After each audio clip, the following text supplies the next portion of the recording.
नमस्कार। उत्तराखंड की इस खास बुलेटिन में आपका स्वागत है और मैं हूं आपके साथ शिपवन शर्मा। तो चलिए शुरुआत करते हैं इस बुलेटिन की। प्रधानमंत्री नरेंद्र मोदी ने देहरादून में उत्तराखंड ग्लोबल इन्वेस्टर्स समिट 2023 का उद्घाटन किया। इससे पहले देहरादून पहुंचने पर पीएम मोदी ने रोड शो भी किया और इसी दौरान लोगों ने पीएम मोदी का जबरदस्त स्वागत किया। प्रधानमंत्री नरेंद्र मोदी ने देहरादून में उत्तराखंड ग्लोबल इन्वेस्टर्स समिट 2023 के उद्घाटन समारोह में पारंपरिक गीत का भी आनंद लिया। उत्तराखंड के मुख्यमंत्री पुष्कर सिंह धामी ने इस दौरान अपने संबोधन में कहा कि पीएम मोदी ने समिट में पहुंचकर इसकी शोभा बढ़ाई। धामी ने यह भी कहा कि निवेशक के लिए उत्तराखंड में अच्छी आबो हवा है और राज्य निवेश के सभी मानदंडों को प्राप्त करता है। उन्होंने कहा कि विभिन्न सेक्टर में निवेश मित्र नियुक्त किए हैं जो 5 करोड़ से ऊपर के प्रोजेक्ट के लिए काम करेंगे। एक ही मित्र प्रोजेक्ट को धरातल तक पहुंचाएगा और इस खबर पर और ज्यादा जानकारी देंगे हमारे संवाददाता धनराज गर्ग। लेकिन उससे पहले हम बताना चाहेंगे कि यहाँ पर अगर बात करेंगे इस इन्वेस्टर्स समिट की, तो अभी भी ये जो पूरा कार्यक्रम है ये जारी है और इसी पर ज्यादा जानकारी देने के लिए हमारे साथ धनराज जुड़ चुके हैं। धनराज, बताइएगा, जिस तरह से अभी भी एक कार्यक्रम वहां पर चल रहा है और प्रधानमंत्री नरेंद्र मोदी वहां पर पहुंचे हैं, इससे पहले ये बताया जा रहा है कि उन्होंने रोड शो भी किया। किस तरह का उत्साह वहां पे लोगों में देखने को मिल रहा है? दो दिन का इन्वेस्टर समिट उत्तराखंड में रखा गया था, जिसको लेकर एक उत्साह कहीं ना कहीं जनता के बीच है। और देखिएगा कि आज जब प्रधानमंत्री नरेंद्र मोदी संबोधित इन्वेस्टरों कर रहे थे, तो कहीं ना कहीं लोग कह रहे थे कि उनके जो इन्वेस्ट कर रहे हैं उनका बेकार नहीं जाएगा। क्योंकि हमने जो इन्वेस्टर से बात की है तो उनका यही कहना है कि जिस तरीके से उत्तराखंड सरकार लगातार प्रयासरत है और वहीं उनके पीछे कहीं ना कहीं केंद्र सरकार भी खड़ी हुई नजर आती है। लेकिन जिस तरीके से जो कहा जाए कि एक टारगेट रखा गया था मुख्यमंत्री पुष्कर सिंह धामी की तरफ से 2.5 लाख करोड़ का, उसको पार करते हुए 3 लाख करोड़ का जो एमयू है वो साइन भी हो चुका है। और इसे जिस तरीके से आज प्रधानमंत्री नरेंद्र मोदी ने यहाँ पर संबोधन में कहा है कि इन्वेस्टरों को किसी भी तरह की डरने की आवश्यकता नहीं है, क्योंकि 2025 का जो दशक है वो उत्तराखंड का है। तो कहीं ना कहीं इसको देखते हुए जो उत्साह है वो एक अलग ही देखने वाला था। और अभी भी हम बात करें, क्योंकि अभी संबोधन खत्म हुआ है और प्रधानमंत्री नरेंद्र मोदी ने अपने संबोधन में साफ तौर पे कहा है कि उत्तराखंड के लिए उनका विशेष लगाव है और वो उत्तराखंड के लिए कुछ ना कुछ करते रहेंगे। जी, जहां पर पुष्कर सिंह धामी जो है वो भी यहाँ पर मौजूद थे, उन्होंने भी जनता को संबोधित किया है और क्या कुछ कहा उन्होंने अपने संबोधन में? जी बिल्कुल, देखिए जिस तरीके से मुख्यमंत्री पुष्कर सिंह धामी शुरू से ही कहीं ना कहीं इन्वेस्टर को उत्तराखंड लाने के लिए लगातार विदेशों के दौरे कर रहे थे और तमाम जो विदेशों में गए वहां पर रोड शो भी किए। और रोड शो के दौरान आपने देखा होगा कि कहीं ना कहीं जिस भी देश में जाते थे या राज्य में जाते थे वहां से कुछ ना कुछ एमयू साइन करके जरूर लाते थे। तो उसी का परिणाम है कि मुख्यमंत्री पुष्कर सिंह धामी ने जो इतना बड़ा टारगेट रखा था उसको पार किया है। और पार ही नहीं किया है बल्कि उसको अधिक इन्वेस्ट उत्तराखंड में किया गया है। तो एक बड़ी सफलता कहीं ना कहीं मुख्यमंत्री पुष्कर सिंह धामी की है। क्योंकि 2024 का चुनाव भी नजदीक है, उसको देखते हुए एक बड़ी सफलता ये मुख्यमंत्री पुष्कर सिंह धामी को यहाँ पर मिली है इन्वेस्टर समिट में। तो इससे लगता है कि कहीं ना कहीं जो 2024 की जो चुनाव हुए उसमें भी कहीं ना कहीं सफलता जरूर हासिल करेंगे। जी, बहुत बहुत शुक्रिया तमाम जानकारी देने के लिए धनराज। जहां पर धनराज गर्ग हमारे साथ फोन लाइन के माध्यम से जुड़े हुए थे और लगातार इस हवाले से अपडेट कर रहे थे कि किस तरीके से वहां पर अभी भी ग्लोबल इन्वेस्टर्स समिट जो है वो देहरादून में चल रहा है, जहां पर की तमाम दिग्गज नेता, उसी के साथ साथ पुष्कर सिंह धामी जो कि मुख्यमंत्री है उत्तराखंड के, और उसी के साथ साथ प्रधानमंत्री नरेंद्र मोदी भी इस ग्लोबल इन्वेस्टर्स समिट में पहुंचे हैं, जहां पर उससे पहले उन्होंने रोड शो भी किया।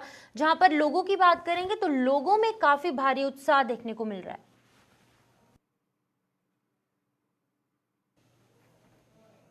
राजधानी देहरादून स्थित आरएफआई में 8 और 9 दिसंबर को ग्लोबल इन्वेस्टर समिट आयोजित किया जा रहा है, जिसके चलते देश विदेश से तमाम निवेदक उत्तराखंड पहुंच रहे हैं। ऐसे में मौसम की अगर बात करेंगे तो समिट के दौरान मौसम साफ रहने का अनुमान मौसम विभाग ने जताया है। हालांकि तापमान में इस दौरान जरूर गिरावट दर्ज की जा सकती है। बारिश की अगर बात करें तो इस दौरान मौसम साफ रहने का अनुमान है। मौसम विभाग के निदेशक विक्रम सिंह ने कहा है कि 8 और 9 दिसंबर को मौसम साफ रहेगा, लेकिन आने वाले चंद दिनों बाद मैदानी इलाकों जैसे कि हरिद्वार और उधम सिंह नगर जिलों में कोहरा छाए रहने की उम्मीद है। परंतु जब 8-9 में आप जाते हैं तो जो उत्तर पश्चिमी हवा है वो थोड़ी स्ट्रेंथन हो रही है, तो उसकी वजह से आप देखेंगे जो तापमान है वो थोड़ा गिरेंगे और सामान्य या सामान्य से भी 1-8 डिग्री जो है नीचे जाने की उसकी बिल्कुल संभावना है। तो इस तरह की सिचुएशन है। और कल से अगर देखें तो जो मॉइस्चर थोड़ा बहुत मिल गया है उसकी वजह से कल रात से या परसों सुबह से अगर मैं बात करूं तो कोहरा भी कहीं ना कहीं जो मैदानी क्षेत्र हमारे हैं उसमें थोड़ा बहुत कोहरे की भी जो चीजें देखने को मिलेंगी।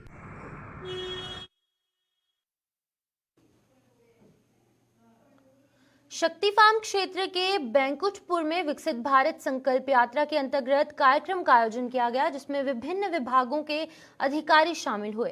कार्यक्रम के दौरान जहां लोगों को सरकार की जन कल्याण योजनाओं से लोगों को रूबरू किया गया, वहीं लोगों को बिजली, राजस्व, सिंचाई आदि से संबंधित समस्याएं सुनी गई और उनका मौके पर समाधान भी किया गया।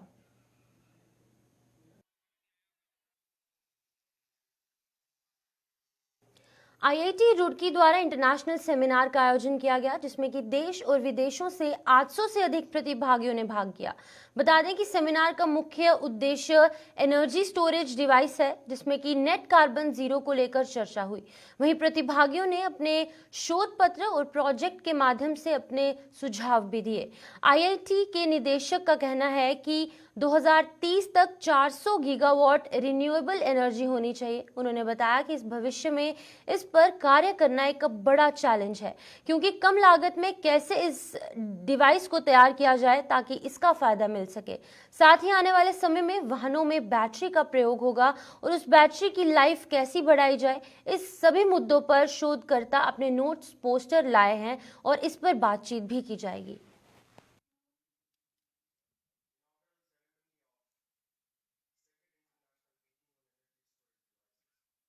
जैसा कि हमारे जो चीफ गेस्ट जी ने बताया, डॉक्टर सारस्वत जी ने, कि जो कॉन्फ्रेंस है ये रिन्यूएबल एनर्जी की जब हम बात कर रहे हैं कि 2030 तक जो है 400 गीगावाट जो है रिन्यूएबल एनर्जी होनी चाहिए और उसके बाद हर साल 40 गीगावाट एक्स्ट्रा जो है रिन्यूएबल एनर्जी का कंट्रीब्यूशन होना चाहिए। तो उस चीज़ को ध्यान में रखते हुए बहुत से प्रयास इस तरह से गवर्नमेंट ऑफ इंडिया कर रही है कि हम बहुत सा जो है चीज़ों को रिन्यूएबल एनर्जी सोर्सेज पे जाएं। तो उसमें जो आज की जो कॉन्फ्रेंस है, जिसमें इंटरनेशनल लेवल की कॉन्फ्रेंस है और 800 से ज़्यादा इसमें प्रतिभागी हैं जो विदेशों से और इंडिया से अलग अलग पार्ट ऑफ कंट्री से आए हुए हैं और सब अपने अपने जो है कुछ कीनोट हैं, प्लिनी टॉक्स हैं, उसके अलावा पोस्टर्स हैं और एक्सपो भी एक लगी हुई है जिसमें हम डिफेंस के काफ़ी प्रोडक्ट का भी एक्सपो कर रहे हैं। तो ये सारी चीज़ों का पर्पज़ यही है कि जो हमारे रिसर्च स्कॉलर हैं वो साइंस एंड टेक्नोलॉजी में किस तरह के डेवलपमेंट हो रहे हैं, चाहे वो बैटरी की बात करें, ई व्हीकल की बात करें, उसके एप्लीकेशन की बात करें, मटेरियल डेवलपमेंट की बात करें और जो पॉलिसी बन रही है उसके लिए गवर्नमेंट ऑफ इंडिया ने जो पॉलिसी बना रही है कि किस तरह से रिन्यूएबल एनर्जी का शेयर बढ़ाया जाए, तो उसको डिस्कस किया जाएगा। तो सबसे बड़ी चीज़ जब आती है बात कि कैसे इफ़िशिएंट हम एनर्जी सोर्सेज को डेवलप करें, जो चैलेंजेस हैं फ्यूचर में कि कॉस्ट कम लाई जाए, तो कॉस्ट किस तरह से उसकी कम लाई जा सकती है, उसके लिए किस तरह से रिसर्च की जाए। इफ़िशियंसी की बात करते हैं तो फ्यूल सेल व्हीकल के जैसे मैं बात कर रहा था, तो किस तरह से इफ़िशियंसी जो फ्यूल सेल व्हीकल को बढ़ाया जाए या बैटरी की लाइफ साइकिल को बढ़ाया जाए, उसकी जो चार्जिंग डिस्चार्जिंग है तो चार्जिंग टाइम और डिस्चार्जिंग जो है वो उसको कैसे कंट्रोल किया जाए, ऑप्टिमाइज किया जाए। नए मटेरियल की बात हो रही है, जैसे सर ने लिथियम की बात की, उसके अलावा कोबाल्ट है, सोडियम है, एल्युमिनियम है, तो डिफरेंट काइंड के जो इंडिजिनस मटेरियल हैं can be use them effectively. और साथ ही साथ ये भी प्रयास है कि जब उसकी लाइफ खत्म हो रही है एंड में, तो सर्कुलर इकोनॉमी के कॉन्सेप्ट को लेते हुए हम किस तरह से मटेरियल को रिकवर करें और उस रिसोर्स को रीयूटिलाइज कर दें। तो अगर हम बार बार उसी चीज़ को रिकवर करके रीयूटिलाइज कर रहे हैं तो आई थिंक ये जो सर्कुलर इकोनॉमी का कॉन्सेप्ट दिया गया है गवर्नमेंट के द्वारा, ये जो है साइंस एंड टेक्नोलॉजी के लिए बहुत हेल्पफुल होगा। और साइंस एंड टेक्नोलॉजी का मतलब रिसर्चर्स को उसमें बहुत काम करना है कि वो क्रेडल टू ग्रेव जो हम कहते हैं कि जो मटेरियल डेवलप हो रहा है या प्रोडक्ट बन रहा है और उसके बाद एंड ऑफ लाइफ के बाद फिर से उसको वापस किस तरह से सिस्टम में लाया जा सकता है, चाहे उसको रिफर्बिश कर दिया जाए, चाहे मटेरियल रिकवर करके फिर से नई डिवाइस तैयार की जाए। तो इन सब चीज़ों में जो है बहुत काम हो रहा है। आईआईटी रुड़की का उसमें बहुत बड़ा योगदान है। हम लोग का इंडी एनर्जी का एक सोडियम बेस्ड बैटरी का सेटअप भी है, जैसा कि डॉक्टर सारस्वत जी ने बताया कि उसका डेमोन्स्ट्रेशन भी हुआ। तो ये सारी चीज़ों की जो अगर ये इसमें और भी चीज़ों को आगे लेके जाना है कि किस तरह से एफिशिएंसी ऑफ द प्रोसेस बढ़ाएं, कॉस्ट को मिनिमाइज करें और अवेयरनेस दें। Societal awareness is also very important कि कम्युनिटी में किस तरह से इसका एप्लीकेशन हो। तो आईआईटी रुड़की में भी आपने देखा होगा कि हमारे जो है ई व्हीकल्स चल रहे हैं, जो सपोर्टेड हैं by many private industries also, और ग्रिड भी हमारा, तो ग्रिड में किस तरह से एनर्जी, जो ग्रीन ग्रिड की बात करते हैं, तो उन सब का भी काफ़ी इस रिसर्च जो आज की कॉन्फ्रेंस 3 दिन की चल रही है, इस पर डिस्कशन होगा। भाजपा नमो ऐप के जरिए विकसित भारत का संकल्प पूरा करने जा रही है और इसी के लिए प्रधानमंत्री नरेंद्र मोदी 100 डेज चैलेंज नामक एक अभियान शुरू करने जा रहे हैं। वहीं उत्तराखंड भाजपा ने भी इस अभियान के लिए सभी तैयारियां पूरी कर ली। भाजपा प्रदेश महामंत्री आदित्य कोठारी ने बताया कि इस अभियान के तहत विकसित Bharat ambassador, micro donation, selfie with लाभार्थी, सेल्फी विद फर्स्ट वोटर और सेल्फी विद किसान अभियान शामिल है। इस अभियान के तहत केंद्र और राज्य सरकार के कार्यों की जानकारी देते हुए रोज 10 लोगों को नमो ऐप से जोड़ने का लक्ष्य है। ये सभी लोग विकसित भारत एम्बेसडर के तौर पर पहचाने जाएंगे और इस अभियान में जो टॉपर आएंगे उनसे प्रधानमंत्री मुलाकात भी करेंगे।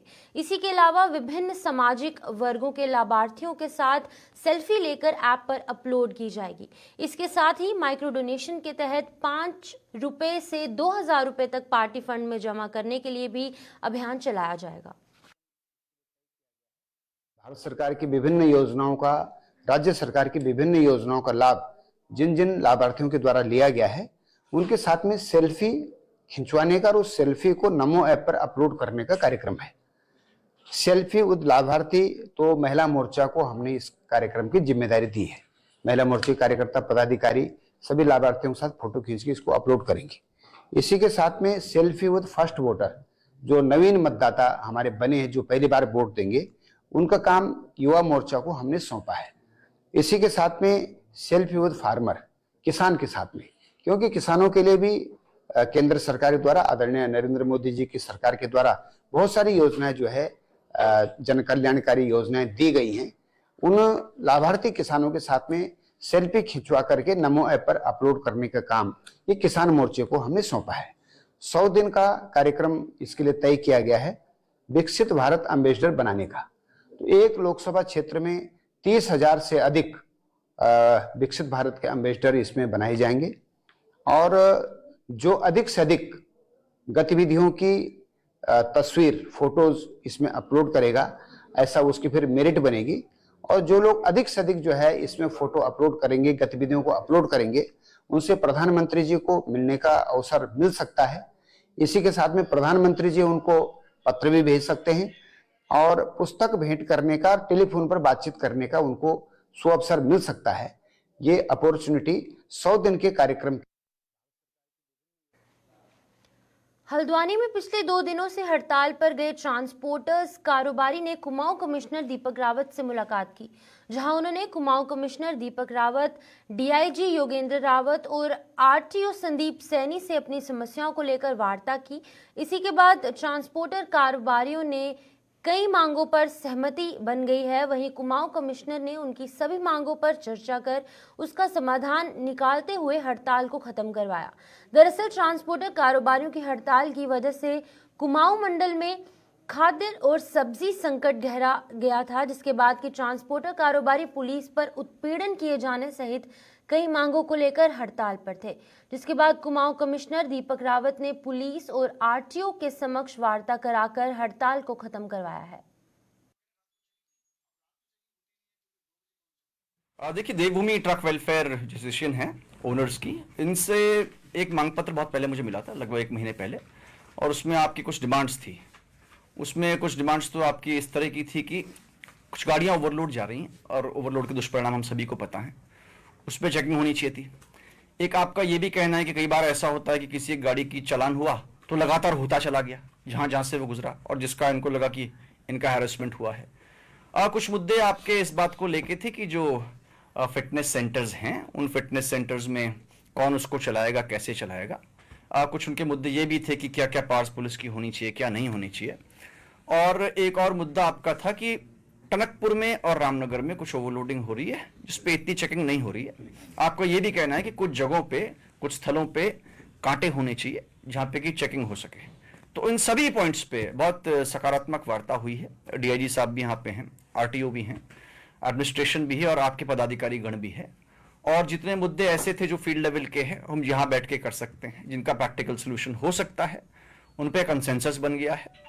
उन पे हम लोग अनुपालन भी शुरू कर देंगे। एक आध मुद्दे ऐसे हैं जो कि हम यहाँ से रेज कर लेंगे, शासन स्तर के मुद्दे हैं, निर्णय यहाँ से नहीं हो सकता है, पॉजिटिव नोट पे हम यहाँ से भेजेंगे और उनका भी हल निकालने का प्रयास किया जाएगा। और इसके उपरांत आपकी ओर से भी पूरे कोऑपरेशन का यहाँ पे आश्वासन दिया गया और स्मूथली ये व्यवस्था चले, ऐसी वार्ता हुई है। 5 मांगे हैं। पहली मांग इनकी ये है कि जो हमारे पहाड़ में जो ओवरलोडिंग की जो समस्या है उसका निराकरण किया जाए और अन्यथा जो है इनके वाहनों को परेशान ना किया जाए जगह जगह रोक के। और दूसरा, ये ग्रॉस व्हीकल वेट के हिसाब से चाहते हैं कि हमारी गाड़ियों का, हर गाड़ी का 25% वेट बढ़ा दिया जाए। तो हमने इनको ये बताया कि जो भारत सरकार का जो आदेश है उसके अनुरूप जिस गाड़ी का बढ़ सकता है उसका बढ़ाया जाएगा और उसके अलावा अगर कोई भी दिक्कत है इनको, हमारे ऑफिस में आके हम इनको का निराकरण कर लेंगे। बाकी प्राइवेट फिटनेस सेंटर का ये विरोध कर रहे हैं कि प्राइवेट हाथों में फिटनेस नहीं जानी चाहिए, तो वो भारत सरकार का निर्णय था, जिसके क्रम में जो प्लेन्स के जिले हैं वहाँ पर प्राइवेट सेंटर में स्थापना कर ली गई है। लेकिन जो हमारे पहाड़ी जिले हैं, हमारा पिथौरागढ़, अल्मोड़ा, बागेश्वर और ऋषिकेश और पौड़ी में, वहाँ पर सरकारी फिटनेस सेंटर बन रहे हैं हमारे।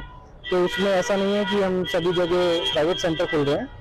और चौथी मांग इनकी ये है कि कांटे लगाए जाएं हर एंट्री पॉइंट पे। वो सरकार का नीतिगत निर्णय है, जिसमें यहाँ से हमारे लेवल से हमने सचिव महोदय को इनकी बात पहुँचा दी है, आगे की कार्रवाई की जाएगी। देखिए, कमिश्नर साहब से जो भी चर्चा हुई है बहुत सकारात्मक रही है और हम भी कहीं ना कहीं ये चाहते हैं कि कोई ऐसा रिजल्ट निकले जिससे कि वाहन चले।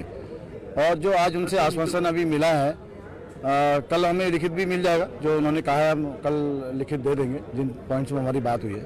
अभी हड़ताल हम वापस ले रहे हैं और अभी अपनी जो ये हड़ताल है उसको स्थगित कर रहे हैं। मुख्य मांगे क्या कहती है आप लोग? जैसे क्या सहमति, किन बातों पर सहमति हुई है और कौन बातें शासन स्तर पर सहमति हुई है? देखिए, जो पुलिस उत्पीड़न था उस पर डीआईजी साहब ने कह दिया कि मैं अपने मंडे को मेरे यहाँ मीटिंग है, मैं सभी एसएसपीज को गाइडलाइंस दे दूंगा और उसी के अनुसार उसमें काम हो जाएगा। जो आरटीओ वाला मैटर था, आरटीओ वाले मैटर साहब में जो हमारा मेन मैटर था, हमें जो जीबीडब्ल्यू पे हमें था उस ऐतराज था, उन्होंने उस पर हमें छूट देने का वादा किया और उस पर छूट देंगे तो हमारा काम बन जाएगा। फिटनेस पे ऑलरेडी जो है उसमें ज़्यादा कोई दिक्कत है नहीं, 300-400 रुपये की फीस बढ़ती है, वो उन्होंने कहा इसमें ज़्यादा अंतर नहीं। हल्द्वानी के स्पोर्ट्स स्टेडियम में 10 दिवसीय जिला स्तरीय खेल महाकुंभ की शुरुआत हुई। निवर्तमान मेयर डॉक्टर जोगेंद्र पाल सिंह रौतेला ने खेल महाकुंभ की शुरुआत की और खेल महाकुंभ के पहले दिन बॉक्सिंग और कराटे खेल प्रतियोगिता का आयोजन किया गया।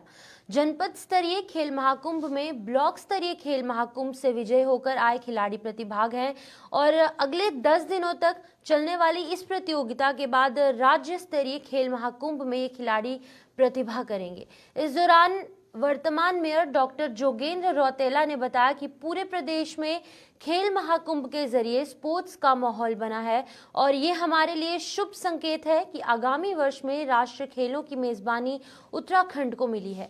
इस तरह के खेलों के आयोजन से राज्य को बेहतर और उम्दा खिलाड़ी मिलेंगे जो कि आगे बढ़कर प्रदेश और देश का विश्व में नाम रोशन करेंगे।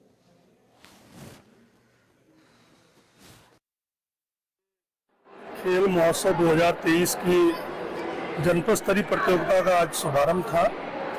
मैं अपने प्रदेश के यशस्वी मुख्यमंत्री श्रीमान पुष्कर सिंह धामी जी और हमारी खेल मंत्री आदरणीय श्रीमती रेखा आर्या जी का धन्यवाद करता हूं कि वर्तमान की सरकार ने खेलों में बहुत ज़्यादा ध्यान दे रखा है, सभी को प्रतिभाग करने का अवसर दिया और इसका यह नतीजा है कि आज स्पोर्ट्स का, खेलकूद का एक स्ट्रक्चर संरचना इस प्रदेश में बन गई है और आगामी वर्ष में नेशनल गेम्स का भी आयोजन उत्तराखंड प्रदेश कर रहा है। ये गौरव की बात है। मैं माननीय मुख्यमंत्री जी और माननीय खेल मंत्री जी को भी बधाई देता हूँ, सभी खिलाड़ियों को बधाई देता हूँ और सभी ऑफिशियल्स को भी बधाई देता हूँ, साथ ही डिपार्टमेंट्स को भी बधाई देता हूँ कि इतने बड़े आयोजन के लिए यह प्रदेश तैयार है। निश्चित रूप से यह आयोजन जो नेशनल गेम्स का उत्तराखंड में होगा वो खिलाड़ियों को प्रेरणा देगा और हमारे इस प्रदेश के खिलाड़ियों ने पूर्व में भी कई खेल विधाओं में अपने नाम को रोशन किया है, अपने प्रदेश का नाम को रोशन किया है, अपने देश का नाम को रोशन किया है। तो आने वाले समय में और सुखद अनुभूति हम सबको प्राप्त होने वाली है।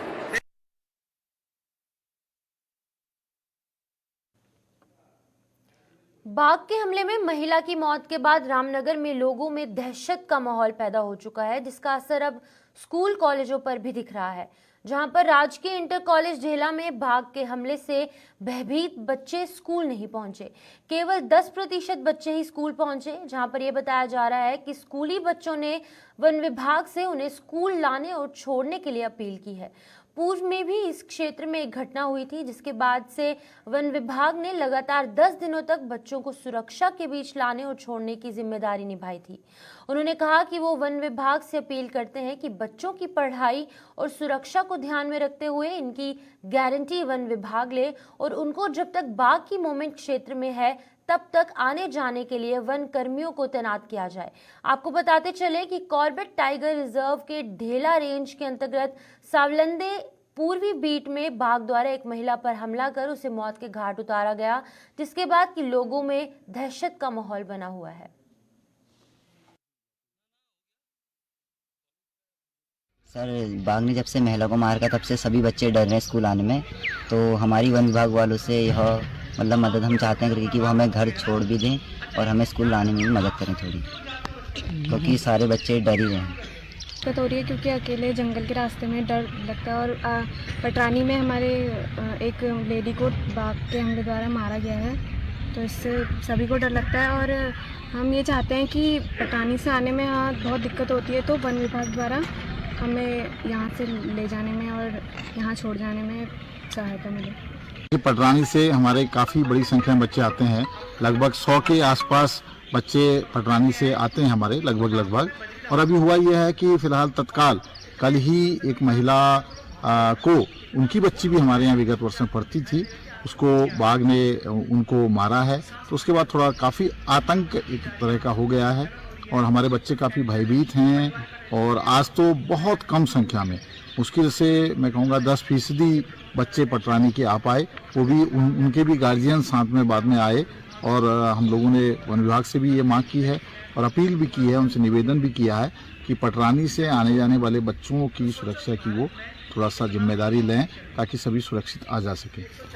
और पहले भी ऐसा हुआ, अभी ज़्यादा समय नहीं हुआ है, कुछ समय पहले भी ऐसा हुआ था और हम लोगों ने उस समय फिर वन विभाग के ऊपर हम लोगों ने बातचीत की और लगभग 10 दिन तक बच्चों के आने जाने के साथ पूरे सुरक्षा कर्मियों को भेजा गया।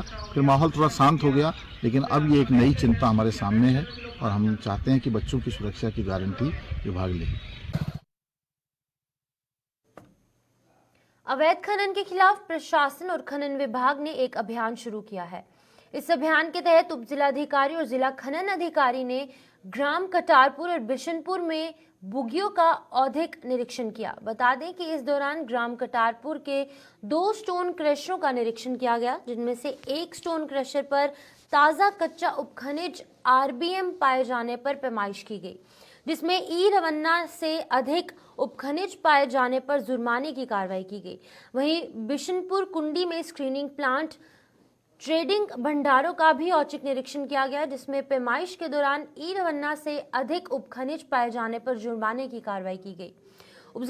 उपजिलाधिकारी हरिद्वार का कहना है कि तहसील क्षेत्र में जहां भी कोई अवैध खनन की सूचना प्राप्त होती है, वहीं तत्काल टीम गठित कर कार्यवाही की जा रही है।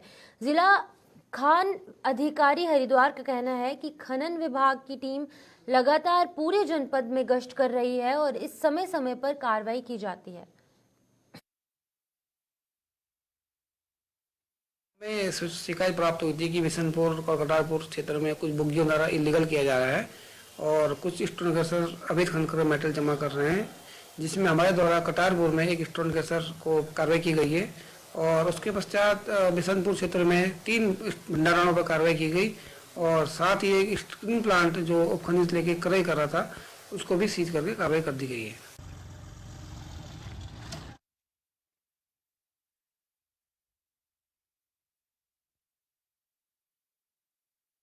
तो चलिए उत्तराखंड के इस खास बुलेटिन में इतना ही। मुझे दीजिए इजाजत। नमस्कार।